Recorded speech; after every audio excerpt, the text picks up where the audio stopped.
Hello students, आज जो हम लोग करेंगे alternating current.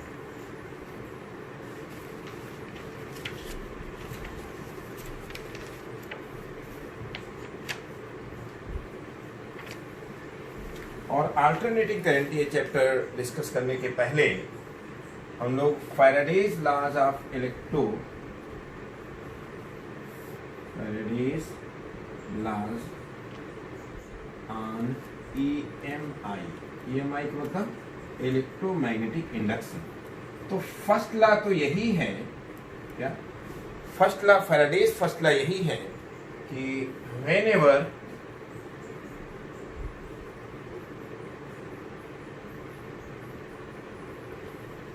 Electromagnetic induction, first law यही है whenever there is change in magnetic flux linked with a conductor and EMF is induced if circuit is closed, then current flows through the circuit। क्या first law, Faraday's first law कहता है कि whenever there is change in magnetic flux linked with a conductor and EMF is induced, if circuit is closed then current flows through the circuit। और magnetic flux के बारे में अगर हम लोगों को बात करनी हो तो थोड़ा डिस्कस ये भी कर दे रहे हैं चीज़ों को समझाने के लिए कि मैग्नेटिक फ्लक्स क्या होता है। कि किसी भी मैग्नेटिक फील्ड से में कोई कंडक्टर रखा हुआ है तो magnetic field and area vector का जो स्केलर प्रोडक्ट होगा वो मैग्नेटिक फ्लक्स होगा। मैग्नेटिक फ्लक्स स्केलर क्वांटिटी है, मैग्नेटिक फील्ड क्या है, वेक्टर क्वांटिटी है, और एरिया वेक्टर भी वेक्टर क्वांटिटी है।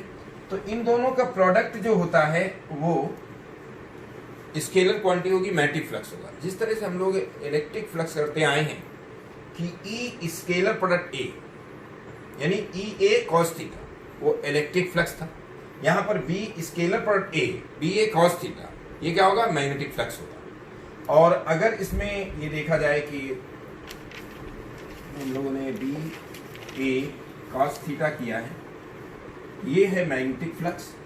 और अगर डिफाइन करना चाहें तो पहले हम मैग्नेटिक फील्ड को डिफाइन करें तो मैग्नेटिक फील्ड क्या कैसे डिफाइन करते हैं। मैग्नेटिक फील्ड स्ट्रेंथ या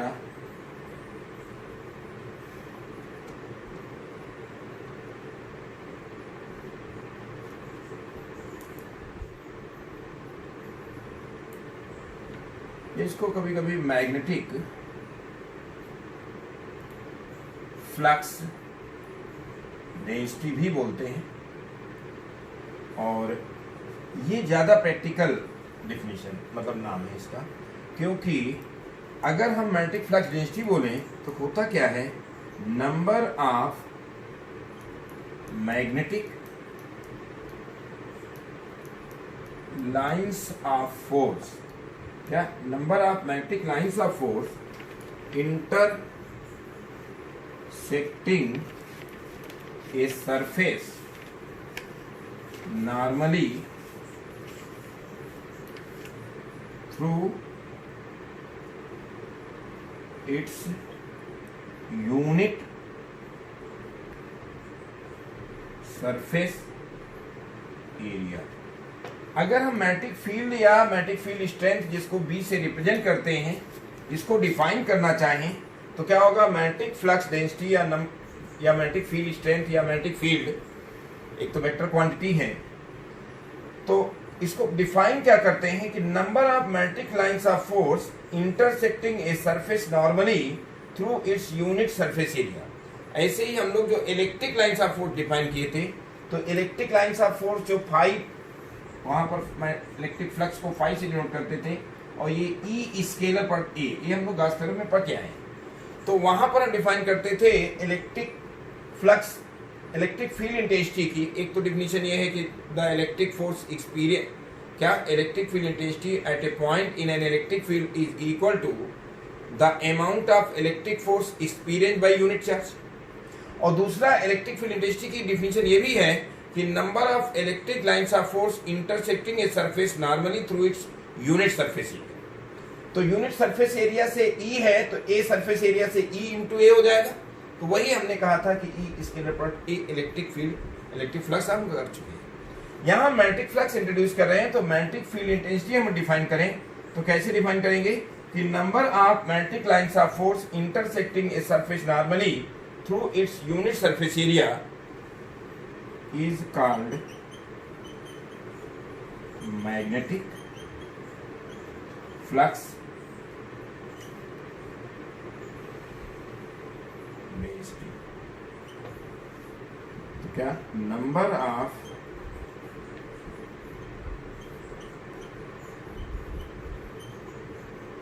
magnetic lines of force intersecting a surface normally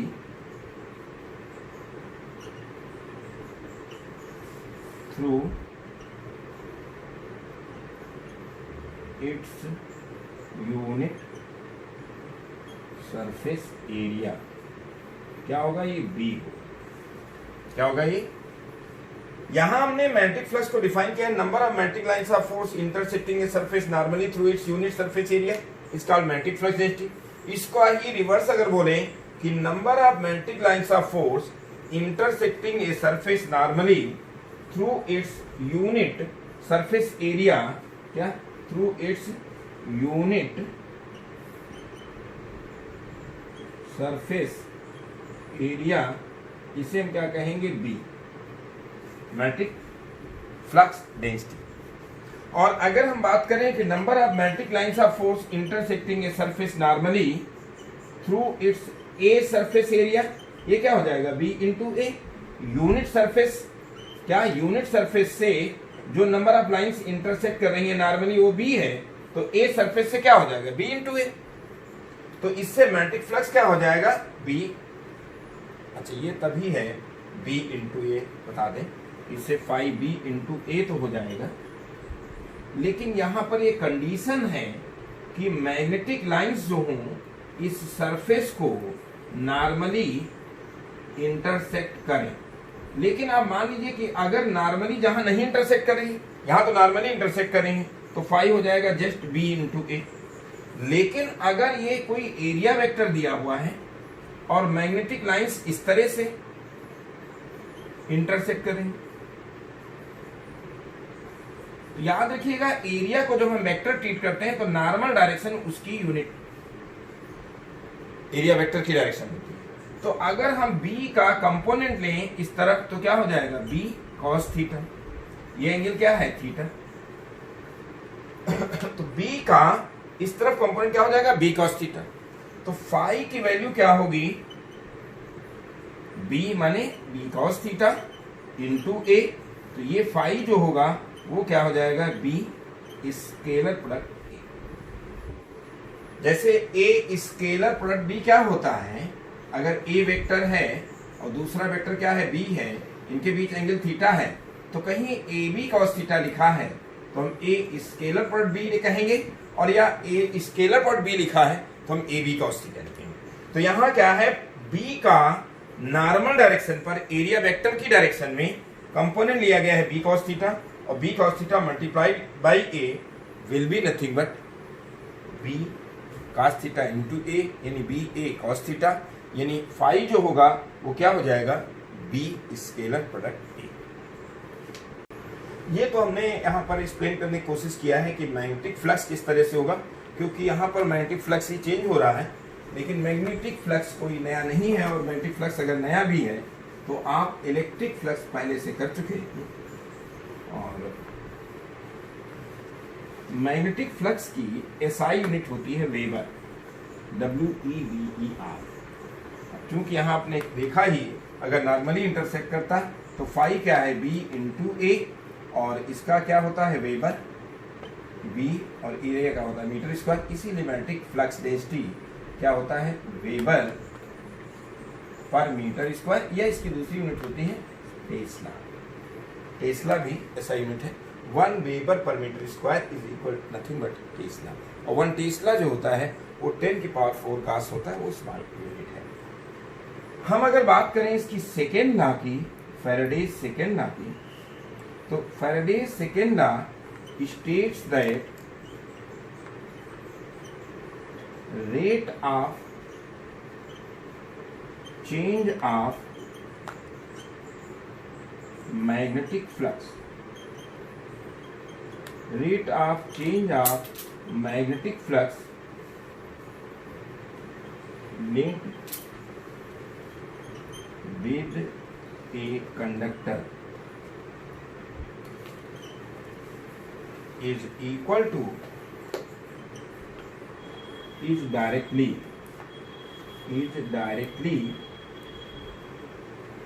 proportional to the induced EMF।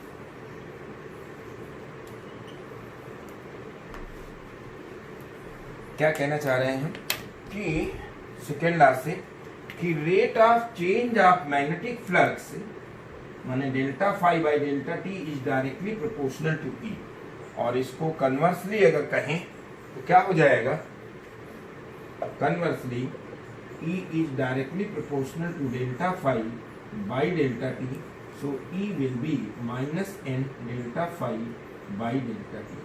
तो ये जो फैराडेज सेकेंड लॉ है, फैराडेज सेकेंड लॉ ये कहता है कि कोई भी कॉइल है अगर उसमें चेंज ऑफ फ्लक्स हो रहा है तो इंड्यूस्ड ईएमएफ होगा, और rate of change of flux is directly proportional to induced EMF, और conversely we can say E directly proportional to delta phi by delta t, और प्रोपोर्शनलिटी का साइन हटाते हैं तो N delta phi by delta t. मतलब कि अगर मान लीजिए कहीं एक ही कॉइल है और ये मान लेते हैं मैग्नेटिक फील्ड में ये कॉइल है, तो ये जब मैग्नेटिक फील्ड में अगर हम इसको एक ही टर्न है तब तो n की वैल्यू 1 होगी, लेकिन ऐसा हो सकता है कि इसमें कई n नंबर ऑफ टर्न्स बार बार मतलब कई हों, n वैल्यू हो, तो ये n टाइम्स मल्टीप्लाई हो जाएगा, क्योंकि हर एक में ईएमएफ इंड्यूस्ड होगा। अगर n है तो n into delta phi by delta t हो जाएगा इंड्यूस्ड ईएमएफ। तो ये तो था फैराडेज सेकेंड लॉ। अब इसको अगर हम लोग बात करें कि एक चीज और इसमें बात करनी है कि induced EMF -n delta phi by delta t, ये जो माइनस साइन है इसे कहते हैं लेंज लॉ। क्या कहता है Lenz law? Lenz law states that direction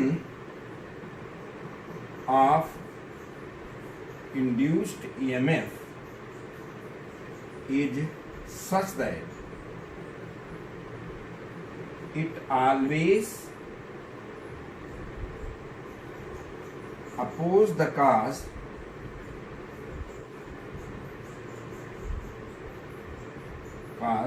due to which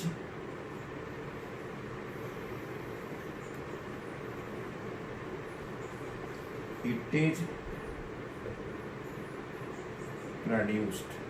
मतलब कि लेंज लॉ ये कहता है कि द डायरेक्शन ऑफ इंड्यूस्ड, क्या the direction of induced current कह सकते हैं, विद इन ब्रैकेट ईएमएफ भी लिख लीजिए, EMF the direction of induced current EMF is such that it always opposes the cause due to which it is produced। ये लेंजला है। इसका एग्जाम्पल यही हो सकता है कि पाकिस्तान भारत से पैदा हुआ है, सबसे ज़्यादा अपोज जो करता है वो भारत का है। तो लेंजला भी कुछ ऐसा ही है कि जो फ्लक्स को चेंज कर रहा है, जो काज, उसी को अपोज करें। जैसे कि अगर हम लोग ले लें सोलेनॉइड ले लें और इसमें गैल्वेनोमीटर ले लें, आप ये कोई मैग्नेट ले लें। अब मैग्नेट जब इसके पास आएगा, अगर मैग्नेट इसके पास मूव कराएं, और ये साउथ पोल है और मान लीजिए ये नॉर्थ पोल है, ऑब्वियसली नॉर्थ पोल है क्योंकि मैग्नेट से नंबर ऑफ जो लाइंस होती हैं नॉर्थ पोल से ही निकलेंगी। तो जब हम इसे मूव करते हैं टुवर्ड्स गैल्वेनोमीटर, इसमें कोई बैटरी नहीं है, लेकिन इससे जब लाइंस इसको कट करेंगी तो चेंज ऑफ फ्लक्स होगा। चेंज ऑफ फ्लक्स से ईएमएफ इंड्यूस होगा, और वो ईएमएफ इस तरह से इंड्यूस होगा कि इसमें करंट की इस तरह से डायरेक्शन हो कि यहाँ पर ये एंटी क्लॉकवाइज करंट फ्लो करे, इसमें एंटी क्लॉकवाइज फ्लो करे। क्यों? क्योंकि तब ये नॉर्थ पोल बनेगा और नॉर्थ को रिपेल करेगा, यानी इसके आने को अपोज करेगा। तो डायरेक्शन ऑफ इंड्यूस्ड करंट क्या होगी? इस तरह से होगी।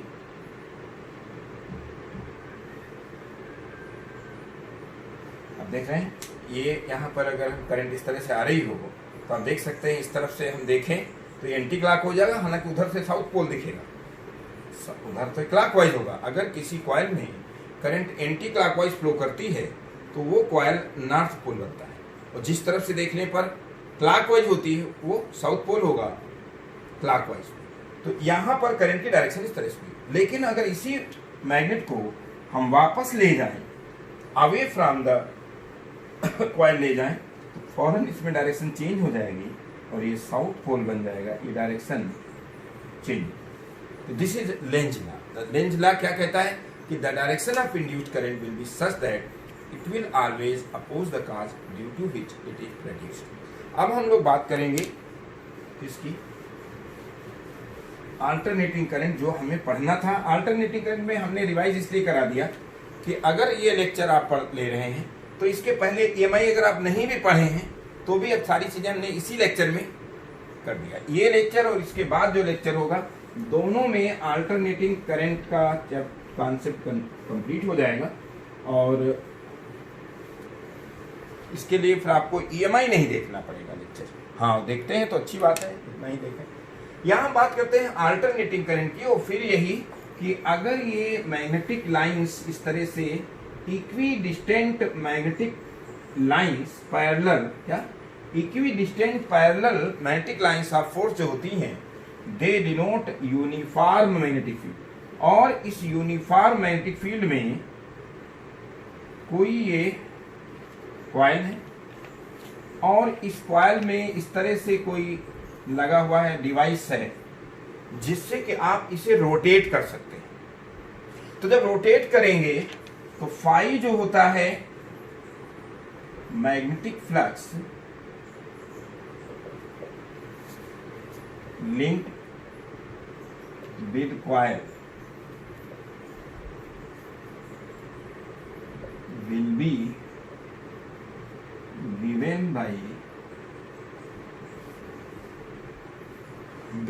given by क्या होगा?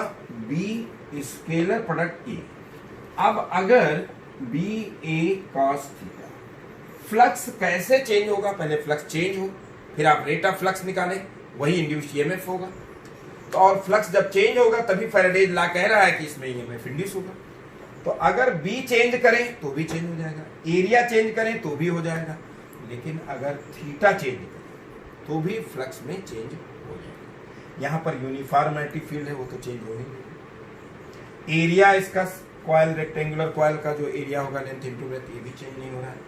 लेकिन अगर आप इसे रोटेट करेंगे तो जिस समय कॉइल इस तरह से, पाम जो है पर आर्मेचर मान लीजिए, कॉइल मान लीजिए, तो इस पर नॉर्मल डायरेक्शन ये मैग्नेटिक फील्ड की होगी, सर ये एरिया वेक्टर की होगी। मैग्नेटिक फील्ड ये है, तो ये एरिया वेक्टर मार्कर है, और मैग्नेटिक फील्ड ये लाइन्स जा रही हैं, इनके बीच एंगल क्या है? 90। अब क्या हो गया? 0। अब क्या हो गया? ये चेंज होता रहेगा, 360, 0, π/2, 3π/2, और जैसे जैसे एंगल चेंज होगा वैसे वैसे क्या होगा? फ्लक्स चेंज होता रहेगा, EMF इंड्यूस होगा। तो अगर हम ये माने कि फाई क्या है, बी ए कास एंगुलर वेलोसिटी मान लें कि it is rotated, magnetic flux linked with the coil will be given by this, and let coil is being rotated with constant angular velocity omega. तो अगर कांस्टेंट एंगुलर वेलोसिटी ओमेगा क्या होता है, theta by T, तो इससे theta आ जाएगा क्या, omega t, तो यहां पर ये कास ओमेगा टी आ जाएगा। हमें निकालना है इंड्यूस्ड ईएमएफ, हमें निकालना है इंड्यूस्ड करंट। तो अगर इसे हम डिफरेंशिएट कर दें with respect to t, d phi by d t will be B A into क्या होगा, minus omega sine omega t. Sine cos x का डिफरेंशिएशन माइनस साइन एक्स होता है और टी का जो कोफिशिएंट होता है उससे मल्टीप्लाई हो जाता है। तो यहाँ पर ये जो d phi by d t है हो जाएगा minus B A omega sine omega t. तो इंड्यूस्ड ईएमएफ क्या होता है, minus N d phi by d t. तो ये हो जाएगा E will be minus minus plus हो जाएगा B A N omega sine omega t, और maximum value sine omega t की जब होगी 1 तो ये पीक वैल्यू ऑफ ईएमएफ होगा ई ना, और ये हो जाएगा क्या, बी ए एन ओमेगा। फिर वापस अगर उसमें वैल्यू रख दिया जाए तो E will be nothing but B A N omega sine omega t. यहाँ पर इसे अगर रोटेट किया जाए तो एसी जनरेटर का यही कॉन्सेप्ट है कि कोई आर्मेचर इस तरह से रोटेट की जाती है तो mechanical work mechanical energy electrical energy में कन्वर्ट होती है। वो बेस्ड इसी पर है, बेस्ड इसी पे है फैराडेज लॉ पर। तो फैराडेज लॉ में हम लोगों ने फाई लिया, फिर फाई को ये लिख सकते हैं बी ए कॉन्स्टेंट है, लेकिन इसे अगर रोटेट करेंगे तो एंगल चेंज होता रहेगा, तो फाई चेंज होता रहेगा, और कांस्टेंट एंगुलर वेलोसिटी और ओमेगा से चेंज कर रहे हैं तो थीटा ओमेगा टी का सब्स्टिट्यूट करने पर, डिफरेंशिएट करने पर फाइनली आ रहा है। और यहाँ पर भी बी ए एन ओमेगा की जगह अगर ई नॉट रख दिया जाए तो साइन ओमेगा टी। तो आप याद रखें कि जितना ईएमएफ इसमें इंड्यूस होगा उसका कुछ पार्ट तो यही वर्क हो जाएगा आर्मेचर में, तो जो एक्सटर्नल वर्क होगा वो वोल्टेज होगा। तो इन दोनों एंड्स के अक्रॉस जो वोल्टेज आएगा वी क्या होगा, V naught sine omega t. और अगर इसे आर से डिवाइड कर दें वी बाई आर, तो V naught by R sine omega t, तो ये हो जाएगा क्या, आई, ये क्या हो जाएगा, आई नॉट साइन ओमेगा टी। तो ये एक्सप्रेशन है आई का, और ये एक्सप्रेशन फाइनली वी का है, याद रखिएगा।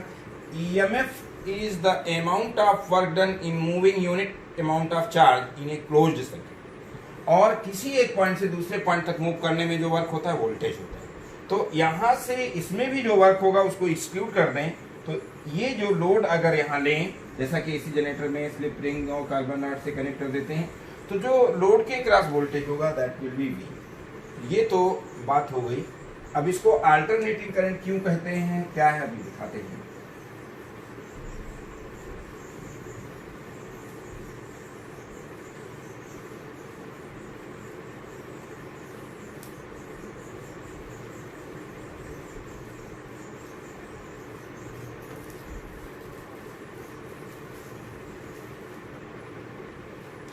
कि अगर यहाँ जो हमने लिया था इस तरह से यूनिफॉर्म मैग्नेटिक फील्ड यानी इक्वी डिस्टेंट मैग्नेटिक लाइंस हैं, और इन मैग्नेटिक लाइंस में ये कोई कॉइल है, और इस कॉइल को आप कांस्टेंट एंगुलर वेलोसिटी से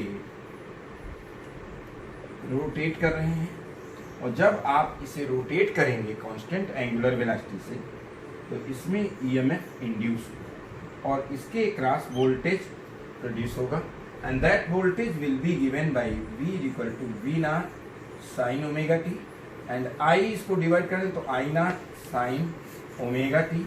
याद रखिएगा I जो है I naught sine 2 pi by t into t. अब t की वैल्यू आप 0 ले सकते हैं, t की वैल्यू t/4 ले सकते हैं, t की वैल्यू t/2 ले सकते हैं, t की वैल्यू 3t/4 ले सकते हैं, t की वैल्यू कैपिटल T ले सकते हैं। याद रखिए कि अभी क्या है, t0 इस समय काउंट किया, फिर क्या हुआ π/2, 0, π/2, 3π/2 और 2π। तो ये टोटल वैल्यूज बदल जाएंगी, मतलब एक कंप्लीट सर्किल में यहाँ से यहाँ है t/4, फिर t/2 हो गया, t/4 और ऐड कर दें, फिर t/4 और फाइनली फिर t। एक कंप्लीट रिवॉल्यूशन में टाइम t माना गया है। तो अगर ये चेंज करें तो आप देखिए t की वैल्यू जब 0 रखोगे तो i की करेस्पॉन्डिंग वैल्यू क्या आ जाएगी 0, और जिस समय t की वैल्यू t/4 रखेंगे 2 पाई और 2 टाइम्स sin π/2 sin 91 होता है, तो ये i0 आ जाएगा। अगर हम यहाँ t की वैल्यू रख दें t/4 तो t और t तो कट जाएगा, और 2 टाइम्स तो sin 90 बनेगा π/2, और ऐसे ही अगर t/2 रखें तो t/2 तो 2 कट जाएगा, t कट जाएगा, sin π 0 होता है। और फिर जब 3t/4 रखेंगे तो माइनस i0 आ जाएगा, और फिर जब रखेंगे t की वैल्यू तो फिर से 0 आ जाएगा। याद रखिएगा, अगर हम इसमें ये ले लें i0 और ये ले लें क्या माइनस i0, एक पॉइंट पे 0 0 हो गया, फिर क्या हो जाएगा t और i0 हो जाएगा, यहाँ पर t/4 मान लें, फिर ये क्या ले लें 3t t/2 ले लें, फिर क्या ले लें 3t/4 और वापस t ले लें।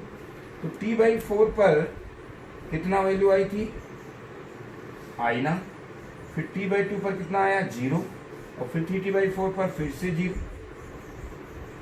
i0 हो जाएगा माइनस i0 3t/4, और फाइनली ये t पर यहाँ पर वैल्यू आ जाएगी। ये इस तरह से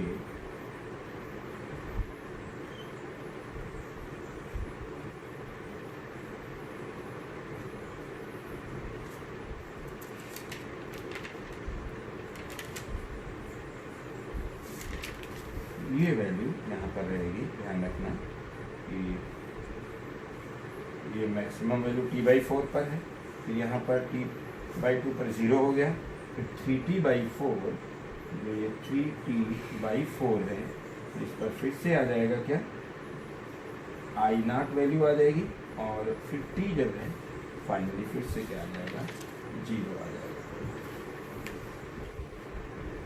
यहाँ पे देख सकते हैं कि ये पहले क्या है भाई, करंट इंक्रीज कर रही है, कहाँ तक वैल्यू आ रही है i0, ये जो फाइनल वैल्यू आएगी वो i0 तक इंक्रीज करेगी, एंड देन क्या होगी डिक्रीज करेगी 0 तक, और फिर उसके बाद ये फिर से i0 वैल्यू गेन करेगी, लेकिन अपोजिट डायरेक्शन में। सेम ग्राफ आता है वोल्टेज का, अगर ये प्लॉट करें V का, अगर ये कितना था I वर्सेस T था, ये क्या है I वर्सेस T था, लेकिन अगर V की वैल्यू देखें तो ऐसे ही V की वैल्यू अगर आप V0 साइन ओमेगा t है 2π/t इंटू टी, तो t की वैल्यू क्या है 0, t/4, t/2 और 3t/4 फाइनली t।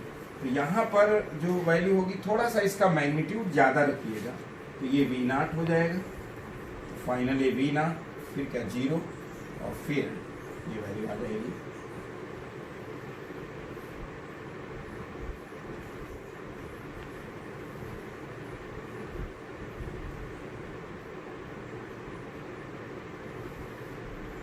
ये। तो यहाँ पर ये वैल्यूज प्लॉट की गई हैं।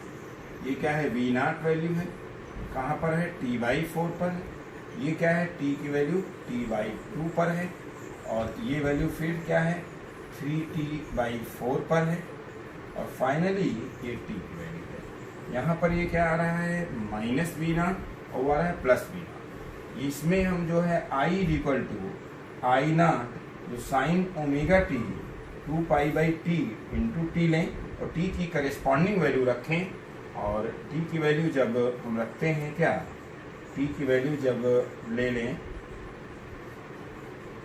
टी की वैल्यू ले लें क्या, 0 तो 0 आता है, और टी की वैल्यू ले लें टी, तो ये कितना आएगा, I0 वैल्यू आ जाती है टी की वैल्यू जब t/4 लेते हैं। और फिर जब हम ले लेते हैं क्या, टी की वैल्यू Pt/4 जो भी डिस्कस किए थे, तो फिर से वापस I0 आ जाएगा। और फाइनली जब t की वैल्यू यहाँ पर t/2, और जब t की वैल्यू क्या लेते हैं 3t/4, तो I की वैल्यू कितनी आ जाएगी, -I0, और जब t की वैल्यू कैपिटल T ले लेंगे तो फिर से 0 आ जाएगी। ये हमने पॉइंट यहाँ पर बात कर दिया है। तो इस तरह से करंट जो वेरी कर रही है और वोल्टेज जो वेरी कर रहा है, खास बात ये है कि इन वन कंप्लीट साइकिल जितना वोल्टेज यहाँ पहले इंक्रीज करेगा, फिर डिक्रीज करेगा, फिर डायरेक्शन बदल जाएगी। डायरेक्शन बदलना का मतलब ये होगा कि अगर ये N+ है और ये माइनस है, तो पहले जो इलेक्ट्रॉन मूव करेगा निगेटिव से पॉजिटिव की तरफ, और जैसे ही आफ्टर ईच हाफ साइकिल ये प्लस हो जाएगा और ये माइनस हो जाएगा, तब इलेक्ट्रॉन वापस इस तरफ जाएगा। तो एक बार करंट इस तरफ फ्लो करती है, फिर दूसरी तरफ, तो करंट की direction alternatively after each half cycle reverse हो जाएगी। The direction of current will B change after each half cycle, इसीलिए हम इसे कहते हैं अल्टरनेटिंग करंट। और अगर हम एक कंप्लीट साइकिल में वैल्यू निकालें तो ये वैल्यू आ जाएगी 0। ये वैल्यू कितनी आ जाएगी, 0। इसीलिए हम इसमें यूज करते हैं term effective value of current, IRMS, जो कि हम नेक्स्ट लेक्चर में IRMS और VRMS और उसके बाद सारी वैल्यू देंगे। तो नेक्स्ट लेक्चर में बाकी